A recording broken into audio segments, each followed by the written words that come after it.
மனுஷனுடைய பிரச்சனை என்ன? அந்த பிரச்சனையை முடித்து வைத்திருக்கிறார் தேவன். அல்லேலூயா.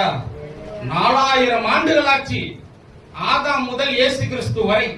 நல்லா புரிஞ்சுங்க, ஒரு மனுஷனுக்கும் திராணி கிடையாது. அல்லேலூயா. அவருடைய வார்த்தையை கேட்கிறதுக்கு கூட யாருக்குமே என்ன இல்ல, முடியல. பாவம் அந்த அளவுக்கு மிகப்பெரிய விஷயமா இருந்துச்சு. அல்லேலூயா. முதல்ல ஒரு 2-3 அதிகாரங்களை பாத்தீங்கன்னு சொன்னா, இந்த பாவம் பெருக பெருக பாத்தீங்கன்னு சொன்னா, நோவாவின் காலத்துல அப்படிப்பட்ட பெருக்கம், அநியாயங்கள், அக்கிரமங்களும் என்ன பண்ணுது தேசத்துல. அவர் ஏன் இந்த மனுஷனை உண்டு பண்ணுங்கிற தேவனுக்கு கோபமே வந்து மனுஷர்களை அழிக்க ஆரம்பிக்கிறார். அதுல ஒருத்தன் அவர் வார்த்தையை கேட்டு நடக்கலாம். யார் அது? நோவா. நல்லா கவனிங்க, ரொம்ப சுருக்கமா சொல்றேன்.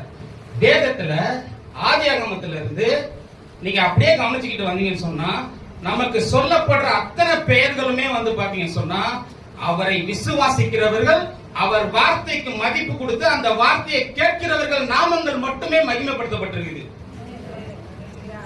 ஆபிரகாம், ஈசாக்கு, யாக்கோபு, இவங்க எல்லாம் யாருடைய வார்த்தையை கேட்டு நடக்கிறாங்க? தேவனுடைய வார்த்தையை கேட்டு நடந்தவர்கள். ஆனா அவர்கள் பாவத்தில் இருக்கிறாங்க, மனுஷர்களா இருக்கிறாங்க. ஒருத்தரும் என்ன பண்ண முடியல, பிரச்சனையை தீர்த்து வைக்க முடியல. அல்லேலூயா. அவங்களால என்ன பண்ண முடியல, அந்த பாவ பிரச்சனையை தீர்க்க முடியல. அவன் சொல்றான், ஏவாளை உண்டு பண்ணி வச்சவனே, இவள் என் மாம்சத்தின் மாம்சம், என் எலும்புல எலும்புன்னு சொன்னவ யாரு? ஆதாம் சொல்றான். அடுத்த நிமிஷமே, பாவம் செஞ்ச நிமிஷமே அவதான் என்ன பண்ணான். இன்னைய வரைக்கும் அந்த பிரச்சனை இருக்கு. தப்ப மனுஷன் என்ன பண்ணிக்கவே மாட்டான், ஒத்துக்கவே மாட்டான். இன்னைய வரைக்கும் இருக்கு அந்த பிரச்சனை. இது தப்புன்னு ஒருத்தரை என்ன பண்ணிக்கவே மாட்டாங்க, ஏத்துக்கவே மாட்டாங்க. அவங்களுக்கு அது சரி. அல்லேலூயா. ஒண்ணு. ரெண்டாவது கவனிங்க, பாவம் சொல்றோம் இல்லையா, அது என்ன என்ன பாவம்? இப்படிப்பட்ட எந்த பாவத்தையுமே அங்க கிடையாது, ஏதேன் தோட்டத்துல பார்க்கவே முடியல. ஆனா ஒரு பாவம் செய்யறான். என்ன பாவம் செய்யறான்? தேவனுக்கு விரோதமான பாவம். அல்லேலூயா.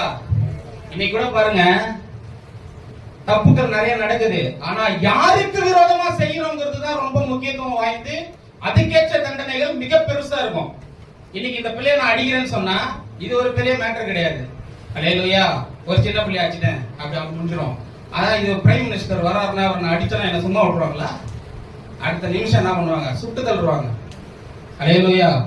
அப்போ இந்த பாவம்ங்கிறத யாருக்கு எதிராக செய்யணும்? யாருக்கு எதிரா? தேவனுக்கு எதிரா.